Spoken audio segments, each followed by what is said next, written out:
하나님의 말씀, 오늘 은혜 이야기 5번째 함께 나눌 말씀은 창세기 6장 5절부터 22절 말씀까지가 되겠습니다. 창세기 6장 5절로 22절. 제가 먼저 5절 말씀을 읽겠습니다. 여호와께서 사람의 죄악이 세상에 가득함과 그의 마음으로 생각하는 모든 계획이 항상 악할 뿐임을 보시고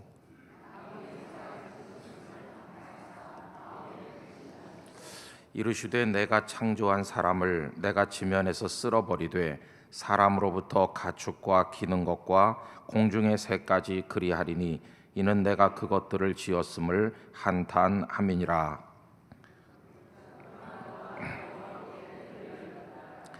이것이 노아의 족본이라. 노아는 의인이요 당대의 완전한 자라. 그는 하나님과 동행하였으며 그때 온 땅이 하나님 앞에 부패하여 포악함이 땅에 가득한지라.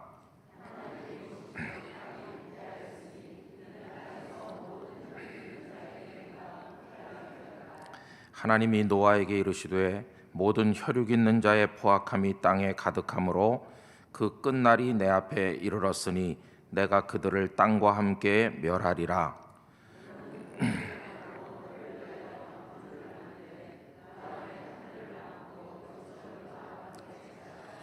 네가 만들 방주는 이러하니 그 길이는 300규빗, 너비는 50규빗, 높이는 30규빗이라.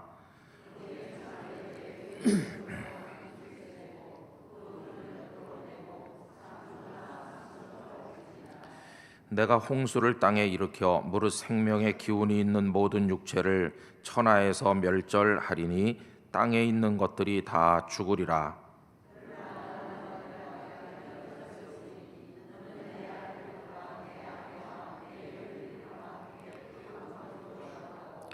혈육 있는 모든 생물을 너는 각기 암수 한 쌍씩 방주로 이끌어들여 너와 함께 생명을 보존하게 하되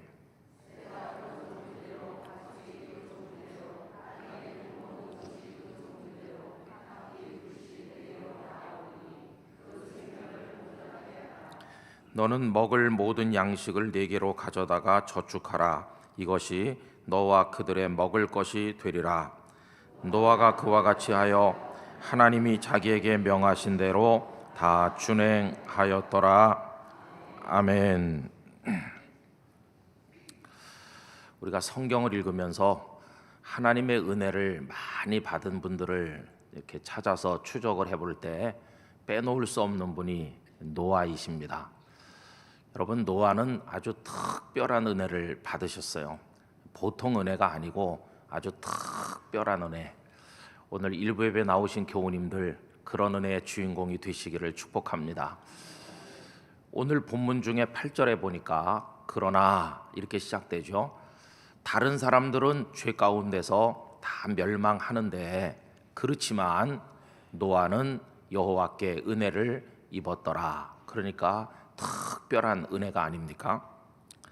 자, 그런데요, 여기 우리가 좀 생각해 볼 문제가 있어요. 그게 뭐냐 하면 은혜를 받는 게 그렇게 간단한 게 아니라는 겁니다. 그냥 가만히 앉아서 받는 게 아니지요. 하나님께서 우리에게 은혜를 주실 때 우리는 어떻게 해야 되느냐? 오늘 말씀의 제목처럼 은혜를 맞이해 드려야 된다는 거예요. 그냥 가만히 있는 게 아니라 아주 열렬하게 그 은혜를 영접해서 우리의 것이 되도록 해야만 한다는 것입니다. 하나님께서 노아에게 은혜를 베푸셨다고 할 때 여러분 그 과정을 한번 뜯어서 생각을 해볼 필요가 있어요. 하나님께서 주신 은혜가 뭐였나? 이렇게 얘기할 수 있습니다. 홍수 심판이 올 것을 미리 알려주셨어요. 그리고 그 대책으로 방주를 만들어라 이렇게 하신 거, 이게 은혜였어요. 오늘 본문 13절 14절 여러분 다 같이 다시 한번 읽어보겠습니다. 하나님이 노아에게 이르시되 모든 혈육 있는 자의 포악함이 땅에 가득하므로 그 끝날이 내 앞에 이르렀으니 내가 그들을 땅과 함께 멸하리라. 너는 고페르 나무로 너를 위하여 방주를 만들되 그 안에 칸들을 막고 역청을 그 안팎에 칠하라. 그러니까 심판이 온다는 걸 미리 알려주신 거, 그리고 그 대비책으로 방주를 만들게 하신 거, 이게 은혜였어요. 그럼 그 다음 단계가 뭡니까? 그 다음 단계는 그 하나님의 말씀을 그대로 믿어서 그 말씀대로 순종해서 방주를 만드는 게 그 다음 단계인 것이. 여러분, 우리가 생각해야 될 것은 방주는 노아가 만들었어요. 하나님께서 방주까지 다 만들어 놓고 타라 이렇게 하신 게 아니에요. 하나님께서 노아에게 은혜를 베푸실 때 방주는커녕 나무 토막도 하나 준비되지 않았습니다. 방주를 만드는 것은 노아가 해야 될 일이었어요. 노아는 어떻게 했습니까? 그 하나님의 말씀을 도무지 무슨 전설 따라 삼천리에서나 나올 법한 세상이 다 홍수로 멸망할 거라는 그 얘기를 믿기 힘든 말씀을 그대로 믿었어요. 그대로 믿고 순종했어요. 그래서 방주를 만든 겁니다. 그래서 오늘 읽은 말씀 맨 끝절 22절에 가면 뭐라고 했나요? 노아는 그와 같이 하여. 여러분, 그와 같이 하여가 뭡니까? 하나님의 말씀을 그대로 믿고 순종해서 그런 뜻이죠. 그래서 하나님이 자기에게 명하신 대로 일부 준행한 게 아니에요. 조금 하다 만 것도 아니고 다 준행하였더라. 할렐루야. 이게 너무너무 중요한 것이, 다 준행했다. 여러분, 조금 내려가서 창세기 7장 5절을 보면 이렇게 되어 있습니다. 노아가 여호와께서 자기에게 명하신 대로, 그 다음에도 뭐라고 했습니까? 다 준행하였다는 거예요. 다 준행했다는 얘기를 6장에서도 한번 말씀하시고 7장에서도 또 한번 얘기하시는 거예요. 노아 다 준행한 사람이다. 이게 하나님께서 은혜를 주실 때 내 것으로 만드는 비결이었다는 사실을 우리가 깨닫게 돼요. 그래서 여러분, 여기 하나의 구조가 있습니다. 하나님께서는 은혜를 주신다. 그때 우리는 열렬하게 순종함으로써, 그 말씀을 믿음으로써 그 은혜를 맞이해야 된다. 이게 하나의 공식이에요. 근데 이게 우리에게도 그대로 적용돼요. 한번 생각해 보세요. 노아에게 심판이 있을 것이다. 미리 알려주셨잖아요. 근데 하나님께서 우리에게도 알려주셨습니다.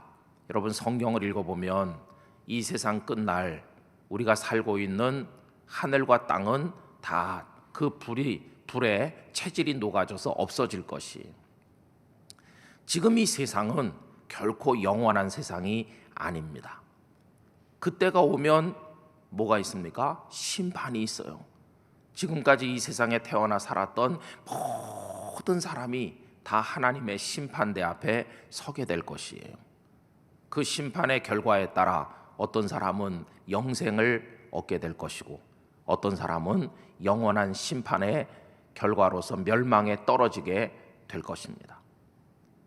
또 노아에게 그 대비책으로 방주를 만들어라 하신 하나님께서는 우리에게도 대비책을 알려주셨어요. 그 세상 끝날 무서운 심판을 받아 영원한 불못에 멸망되지 않을 수 있는 대비책이 뭐냐? 여러분, 사도행전 16장 31절, 주 예수를 믿으라. 그리하면 너와 네 집이 구원을 얻으리라. 여러분, 예수님을 믿으라는 게 하나님의 대비책이에요. 그 유명한 요한복음 3장 16절 이하를 화면을 보시면서 다 같이 읽도록 하겠습니다. 하나님이 세상을 이처럼 사랑하사 독생자를 주셨으니 이는 그를 믿는 자마다 멸망하지 않고 영생을 얻게 하려 하심이라. 하나님이 그 아들을 세상에 보내신 것은 세상을 심판하려 하심이 아니요 그로 말미암아 세상이 구원을 받게 하려 하심이라. 그를 믿는 자는 심판을 받지 아니하는 것이요 믿지 아니하는 자는 하나님의 독생자 이름을 믿지 아니하므로 벌써 심판을 받은 것이니라. 자, 그러면 하나님께서는 은혜를 주시고 우리는 그 은혜를 맞이해야 되는 이 구조대로 하면 우리가 할 일이 뭡니까? 노아가 방주를 만든 것처럼 우리도 방주를 만들어야 되는데, 우리는 어떤 방주를 만듭니까? 다른 게 아니라 예수님을 잘 믿는 겁니다. 예수님을 잘 믿는 게, 그게 바로 우리가 방주를 만드는 작업이라 하는 것입니다. 그럼 여러분, 예수님을 잘 믿어야 된다고 할 때 어떤 태도로 하면 될까요? 어떻게 하면 될까요? 한마디로 말하면 모든 것을 거기다 걸고 올인해야 된다는 것이. 그 노아가 방주 만드는 걸 생각해 보세요. 그냥 아침에 시작해서 저녁 때 끝나는 그런 작업이 아니잖아요. 적어도 수십 년 걸렸을 거예요. 하루에도 생각이 몇 번씩 바뀌는 우리들로서 그 긴 세월의 인고를 견뎌낸다는 게 그게 쉬운 것이겠어요. 거기다가 이 방주는 쪽배가 아닙니다. 축구장보다도 훨씬 큰 거대한 규모이거든요. 어마어마하게 많은 목재가 투자됐을 것이고, 거기 갖가지 재료들이 다 들어갔을 것이고, 그걸 위해서 많은 인부들을, 기술자들을 동원해야만 되는 거 아니겠어요? 노아가 어느 정도 부자였었는지는 모르지만 탈탈 털어서 있는 재산 완전하게 쏟아붓는 거예요. 그러면 그를 아끼던 사람들이 와가지고 처음에는 걱정해 줬겠죠. 그래서 충고했겠죠. 이렇게 하지 말라고, 자네가 정상이 아니라고 그랬겠죠. 그러면 노아는 내가 섬기는 여호와 하나님께서 홍수 심판을 말씀하셨고 방주를 만들라고 하셨다고 하면서 계속하면 나중에는요, 하나님한테 홀려서 완전히 미쳤다 이랬을 것이고, 조롱하는 사람, 비방하는 사람 얼마나 많았겠어요. 노아는 그거를 다 극복한 겁니다. 긴 세월 동안의 인고를 극복을 하고, 그리고 전 재산을 쏟아놓는 걸 아까워하지 않고, 수많은 사람들이 비난하고 조롱해도 다 이겨냈어요. 그걸 위해서 모든 걸 다 걸은 거예요. 여러분, 그게 어떻게 그렇게 할 수 있을까? 한번 생각을 해보면, 뭐 적절한 예인지는 잘 모르겠지만, 여러분, 우리가요 내일 아침에 한 7시쯤 수술실에 들어간다고 해봅시다. 살아나올 확률이 대단히 적은, 살아서 나올지 죽어서 나올지 알 수 없는 너무도 어렵고 위험한 수술을 내일 아침에 한다. 그거 안 하면 금방 죽는다. 이렇게 됐다고 생각해 보세요. 그러면 오늘 저녁에 뭐 하고 있을까요? 드라마 볼까요? 스포츠 스코어가 어떻게 됐나 그거 볼까요? 아니면 촛불 집회, 태극기 집회 거기 신경 쓸까요?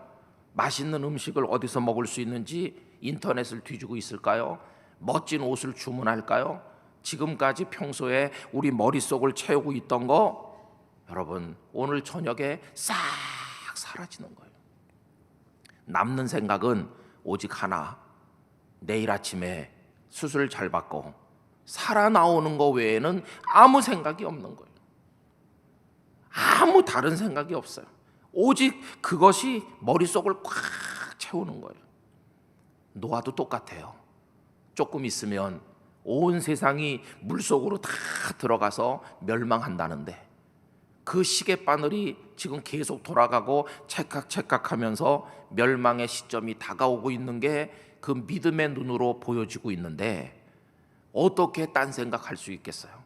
노아의 가슴을 채우고 있는 것은 그걸 말씀해 주시고 세상을 심판하실 오직 하나님 생각으로, 그 말씀대로 하고야 말겠다고 하는 다짐으로, 그래서 꼭두 새벽부터 한밤중까지 그 방주 건조하는 현장에 나가서 거기에만 매달려 있는 것이, 오직 하나님, 오직 하나님의 말씀, 그 말씀에 대한 전적인 순종, 그러면서 방주를 완성하고야 말겠다고 하는 집념. 여러분, 이게 노아가 하나님의 은혜를 맞아들이는 방식이었어요. 거기 올인하는 거예요. 근데 우리는 지금 어떻게 하고 있는지 여러분, 우리 자신에 대해서 물어봐야 돼요. 우리는 아버지 하나님을 믿고 하나님이 주신 구원의 대비책인 예수님을 믿고 그리고 성령 하나님을 의지해서 사는 이 삼위일체 하나님을 경외하는데 어느 정도 열정을 품고 최선을 다하고 있습니까? 그 하나님이, 그 예수님이, 그 성령님이 내 가슴을 꽉 채우고 있는가? 이렇게 물어봐야 돼요. 불행하게도 우리는요, 언제든지 발을 뺄 준비가 된 사람처럼 발 하나만 은혜의 강물에 살짝 담그고 있는 거예요. 너무너무 미지근하고 게으르고 눈치 보면서 이것저것 따지고 시간 있으면 하고 시간 없으면 안 하고 기분 좋으면 하고 조금 수틀리면 집어치우고 우리는 그래요. 근데 여러분, 내일 아침에 목숨이 걸린 수술을 해야 되는데 기분이 안 좋다고 뭐 안 하고 시간이 없다고 미룰 수 있습니까? 아무 다른 게 이유가 안 돼. 그 상황에서는 무조건 수술을 받아야 되는 거 아니겠어요? 근데 우리는 하나님을 믿는 모습이 예수님을 믿는 게 미지근하다는 거예요. 우리는 노아처럼 올인하지 못하고 있다. 가끔 그저 어쩌다가 하나님 안녕 이런 식으로 왔다 갔다 해가지고는 아무것도 안 된다고 하는 것이. 여러분 어떻게 하면 좋을까요? 한마디로 거기다가 우리의 모든 것을 걸게 되기를 원합니다. 다 쏟아부어야 되는 거예요. 오늘 읽은 본문 말씀 가운데 노아를 소개하면서 아주 특징적인 표현을 하나 있어요. 표현을 하나 하고 있는데 여러분 9절에 보면 뭐라고 그랬나요? 노아는 의인이고 당대의 완전한 자다. 이렇게 완전하대요. 완전. 이게 타밈이라고 하는 히브리어 단어인데 여러분 노아가 완전하다는 게 무슨 뜻일까요? 그는 요만큼도 죄를 지은 적이 없고 그는 흠도 티도 연약함도 없는 완전체다. 그런 뜻일까요? 아닙니다. 완전체는 오직 한 분, 우리 아버지 하나님 뿐이세요. 노아가 완전하게 무슨 완전합니까? 나중에 홍수 끝난 다음에 방주에서 내렸을 때 노아를 보세요. 포도주 잔뜩 먹고 만취됐잖아요. 절제할 줄 모른다. 그 다음에 벌거벗고 누워서 잤잖아요. 수치도 몰라요. 그 다음에 함이라는 아들이 들어와서 보고 나가서 다른 형제들에게 아버지 흉을 봤는데 그걸 보고 분노했어요. 분노. 그리고 그는 그 감정을 절제할 수도 없어서 감정 통제도 안 돼가지고 아버지가 아들을 저주하는 일까지 했잖아요. 노아가 무슨 완전체입니까? 그런데 왜 그를 가리켜서 완전한 자다 이렇게 말했을까? 그 의미를 조금 더 알기 위해서 우리가 마태복음 5장 48절을 참고했으면 하는 것이죠. 마태복음 거기 말씀에 보면 이렇게 돼 있어요. 그러므로 하늘에 계신 너희 아버지의 여기는 뭐라고 돼 있습니까? 온전이라고 돼 있어요. 온전하심과 같이 너희도 온전하라. 근데 이 신약 성경은 헬라어로 돼 있죠. 여기 온전이라고 번역된 단어는 텔레이오스라는 헬라어 단어입니다. 그 노아에 대해서는 타밈이라는 히브리어로 돼 있고 여기 마태복음에서는 텔레이오스라는 헬라어로 돼 있어요. 근데 재밌는 연결고리가 있어요. 히브리어로 되어 있는 구약 성경을 헬라어로 번역한 70인역 성경에서는 그 타밈이라는 구약의 단어를 헬라어로 번역할 때 바로 이 텔레이오스라는 단어를 사용해서 번역했다는 거예요. 그러니까 타밈이라는 단어나 텔레이오스라는 단어가 같은 맥락으로 쓰인 걸 볼 수 있어요. 그럼 텔레이오스는 어디서 왔나? 텔로스라는 단어에서 파생된 겁니다. 그럼 텔로스가 뭐냐? 끝을 말하는 거예요. 끝. 어떤 목적, 우리가 어디 여행을 가든지 가면 맨 끝 도착해야 될 그 지점, 그게 텔로스예요. 그러니까 노아가 하나님처럼 흠도 티도 없나 이렇게 하면 이 말씀이 어려워지지만 뭘 시작했으면 끝장을 본다. 끝까지 가본다. 최선을 다한다. 이렇게 하면 이해가 되는 거예요. 한마디로 말해서 방주를 만들기 시작했으면 끝장을 보는 거예요. 끝까지 뭐 부실하기도 하고 연약하기도 하고 감정 통제도 못하고 연약하지만 하여튼 하나님의 말씀대로 한번 해보는 데는 끝까지 가보는 사람, 그 사람이 바로 노아였다 하는 것이. 그런데 마태복음 5장 48절에서 뭐라고 합니까? 하늘에 계신 너희 아버지께서도 그렇게 끝장을 보시는 분이었던 것처럼 너희도 온전하라, 너희도 그런 모습으로 하나님을 믿으라 하는 거예요. 여러분, 은혜는요, 주시는 분도 있어야 되고 받는 사람도 있는 거예요. 그죠? 주는 일만 있고 받는 일만 있을 수는 없어요. 주고 받고 그래요. 그런데 보세요, 은혜를 주시는 하나님께서 은혜를 주시기 위해서 하나님이 먼저 올인하셨다는 거예요. 은혜 주기 위해서, 우리 같은 사람 구원하기 위해서 하나님이 먼저 다 거셨대요. 어떻게 하셨을까요? 구약 성경 읽어보면 선지자들을 계속 보내요. 계속 가서 가르치게 하고 설득하게 하고 꾸짖게 하고 계속 보내요. 그러다가 그래도 안 들으면 어떤 때 막 종아리를 때려요. 어떤 때는 눈물을 흘리며 참고 또 기다리기도 해요. 그래도 너무너무 해도 안 되니까 마지막에 어디까지 가셨습니까? 하나님 그분이 직접 사람의 몸을 입고 아들이라는 형식으로 이 땅 베들레헴 마후간에 오시기까지 한 거예요. 우리를 구원하고 은혜를 주시기 위해서 끝까지 가보시는 거예요. 그 예수님 이 땅에 오셔가지고 말할 수 없는 사랑으로 가난하고 병든 사람, 죄인들을 돌보시다가 마지막에는 십자가에 아예 그 몸을 찢어주고 피를 흘리는데 물 한 방울 피 한 방울 남김없이 그냥 끝장을 보시는 거예요. 주님이 올인하시는 거예요. 그뿐입니까?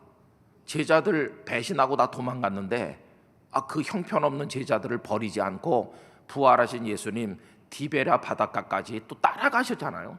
숯불 피워 생선 구워가지고 먹여가면서 어떻게 해서든지 구원의 은혜를 주시려고 온갖 수고를 다 하시잖아요. 그 다음에 예수님 승천하신 다음에 성령님은 어떻게 하십니까? 그 성령님은요, 저와 여러분에게 구원의 은혜를 주시기 위해 얼마나 노력하시는지 몰라요.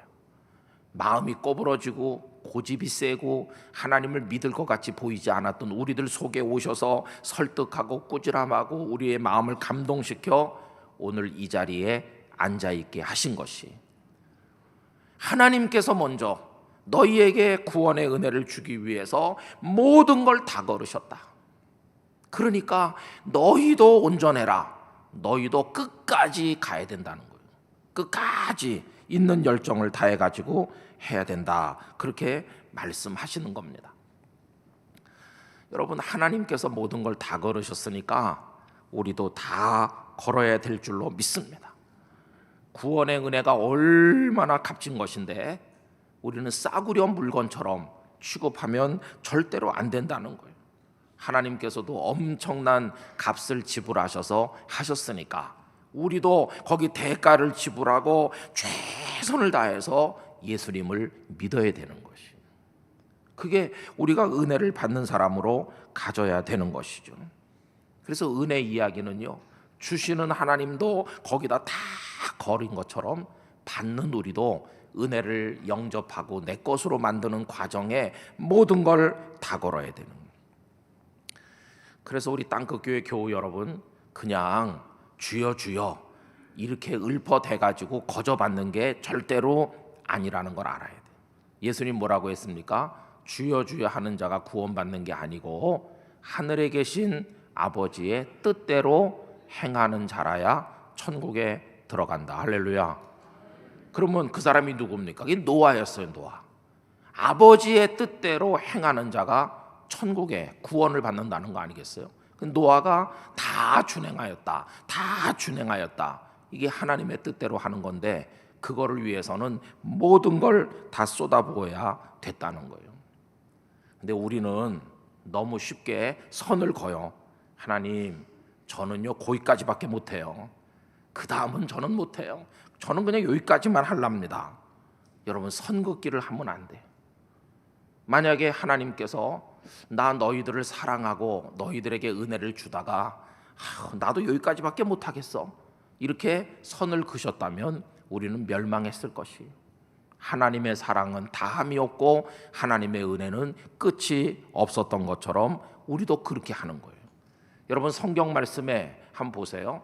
항상 기뻐하라, 쉬지 말고 기도하라, 범사에 감사하라. 거기 항상, 쉬지 말고, 범사, 이게 뭘 말하는 겁니까? 어디 있든지 언제든지 끝까지 그런 뜻이에요. 어떤 상황 핑계 대지 말고 항상 범사에, 쉬지 말고. 그뿐이 아닙니다. 전도하는 일에는 또 뭐라고 했나요? 형편이 좋고 기회가 좋으면 전도해라 이렇게 말했습니까? 아니요. 때를 얻든지 못 얻든지, 그러니까 그게 핑계거리가 안 돼요. 또 천국을 얘기하시면서 농부 얘기를 할 때 그가 밤낮 자고 깨고 하는 중에 밤에도 낮에도 구분이 없어요. 하나님을 믿고 은혜를 맞아들이는 일에는 뭐 밤이라고 안 하고 낮이라고 뭐 바빠서 못하고 이런 게 없어요. 시편 1편 복 있는 사람 여호와의 율법을 어떻게 묵상한다고요? 주야로, 뭐 낮과 밤이 차이가 없어요. 이 무슨 얘기입니까? 이런 말씀들이 다 우리에게 보여주는 건 하나님께서 우리에게 은혜를 주실 때 그 은혜를 맞아들이는 우리의 모습은요, 그냥 모든 인생을 다 걸어야 된다는 거예요. 언제까지? 주님 우리를 부르시는 그날까지 그렇게 해야만 한다는 것이. 이렇게 우리는 믿음의 방주를 만들어 가는 것이에요. 그렇게 될 때 우리는 주님으로 우리 가슴이 충만하게 채워질 것입니다. 노아처럼 오직 나의 주님, 오직 구원의 은총, 오직 감사, 이런 게 꽉 찰 것이. 그래서 최건능 목사님처럼 예수님으로 꽉 차가지고 건드리기만 하면 예수님이 툭 튀어나오는 그런 사람이 될 것입니다. 그때는요, 주님이 우리 안에 충만하게 임해 계시다는 게 세상에서 가장 큰 기쁨이요 행복이 되는 거예요. 그렇게 되면 신앙생활이 힘들거나 무거운 의무이거나 억지로 왔다 갔다 하는 게 아니고 그 자체가 세상에서 가장 기쁜 일이 되는 거예요. 주님 내 안에 계시고 내가 주님 안에 있으니, 그게 바로 구원받은 사람의 살아가는 모습이에요. 이 사람은 이미 구원을 받은 것이기 때문에 천국의 기쁨을 이 땅에서도 누리게 되는 거예요. 그래서 초막에 살든 궁궐에 살든 그 어디나 하늘나라처럼 살아가는 사람이 되는 것입니다. 저는 우리 땅끝 성도들이 미지근한 분들이 한 분도 없게 되길 바랍니다. 저는 커피 한 잔 주세요 그럴 때 미지근한 물에 타주면요 영 싫어합니다. 참고하시기 바랍니다. 뜨겁던지 아주 차던지 그래야지 미지근한 데다가 타주면요 별로 안 좋아요. 우리 집에서 저한테 뭐라 그래요? 뜨거운 거 좋아하다가 다 된다고 그러는데 하여튼 뜨거워야 되는 거예요. 우리 교우들 중에 그냥 흔들흔들 하면서 왔다 갔다 하는 분이 한 분도 없길 바랍니다. 작은 눈이지만 크게 딱 뜨고 힘이 없지만 힘을 확 내가지고 막 열심히 막 끝까지 끝장 사랑으로 주님을 사랑하는 거예요. 열심히 하는 것이 열심히. 여러분 주님의 일에 헌신할 때는 끝까지 하시기 바라고 끝까지 충성하시기 바라고 예배에다가 여러분의 모든 걸 걸고 말씀을 막 사랑하고 기도 좀 하다가 그냥 집어치우지 말고 끝까지 매달려서 기도하고 할렐루야 그렇게 사는 것이. 조금 있다가 이제 우리 부를 찬양이 여러분 좋아하는 주만 바라볼지라인데 그 제목이 참 마음에 들잖아요. 주만 바라볼지라예요. 주님만 다 바라보는 거지 주님 잠깐 보다가 잠깐 또 딴 거 하다가 그런 게 아니에요. 하나님의 사랑을 사모하는 자, 하나님의 은혜를 갈망하는 사람이라면 주님만 바라보는 것이. 그래서 우리 가슴이 오직 주님, 오직 하나님의 은혜, 오직 말씀, 그걸 준행하기 위한 순종의 다짐과 결의, 어떤 그 결단, 그런 게 꽉 차 있어야 되는 거예요. 우리 땅끝교회 교우들 중에서 방주를 만들다가 중간에 포기하는 분 없으시기를 축원합니다. 힘들면요 한번 노아를 생각해 보세요. 그렇게 모진 세월 해가지고 방주가 완성되고 그때 방주 안에 들어갈 때 그 방주가 두둥실 떠올라서 그에게 구원의 은총을 가져다 준 것처럼 우리가 평생 그렇게 주님을 믿고 포기하지 않고 주님을 사모하면서 은혜를 우리의 것으로 만들 때 나중에 우리는 세상이 체질이 뭐 불에 녹아지든 말든 어떻게 되든 말든 우리는 새하늘과 새 땅 하나님의 나라의 영생의 백성이 될 거 아니겠어요? 그렇죠? 그거 믿고 열심히 신앙생활 하는 거예요. 우리 땅끝 교회 교인들은 막 그냥 가슴에 열정이 막 불이 타오르는 그런 하나님의 사람들이 되시기를 주님의 이름으로 축원합니다. 우리 다 같이 기도하겠습니다. 주님, 제가 그동안 너무 게으르고 핑계가 많고 미지근하고 하나님 앞에 너무나 시시했는데 이제는 두 눈을 부릅뜨고 하나님 앞에 굳은 결의와 결단을 가지고 은혜를 맞아드리도록 하겠습니다. 다 같이 뜨겁게 통성으로 기도하시기 바랍니다. 할렐루야. 걸어가신 아버지 하나님, 열심히 주님을 맞이하고 베푸시는 은혜를 우리의 것으로 맞아들일 수 있도록 도와주시기로 합니다. 아버지의 은혜와 아버지의 그 사랑을 영접할 수 있게 도와주세요. 오 하나님 아버지, 열심을 품고 주님을 섬기게 하여 주시옵소서. 최선을 다하도록 은혜를 내려 주시옵소서. 주님을 사랑합니다. 주님을 의지합니다. 아버지 하나님, 저를 은총을 베풀어 주시옵소서. 주시옵소서. 아멘. 아버지 하나님, 우리에게 은혜 주시기 위해 모든 걸 걸고 올인하셔서 온전한 사랑을 주셨으니 저희도 그 은혜를 영접하고 우리의 것으로 만드는 일에 최선을 다하게 하여 주시옵소서. 주님만 바라보게 하여 주옵소서. 예수님의 이름으로 기도하옵나이다. 아멘.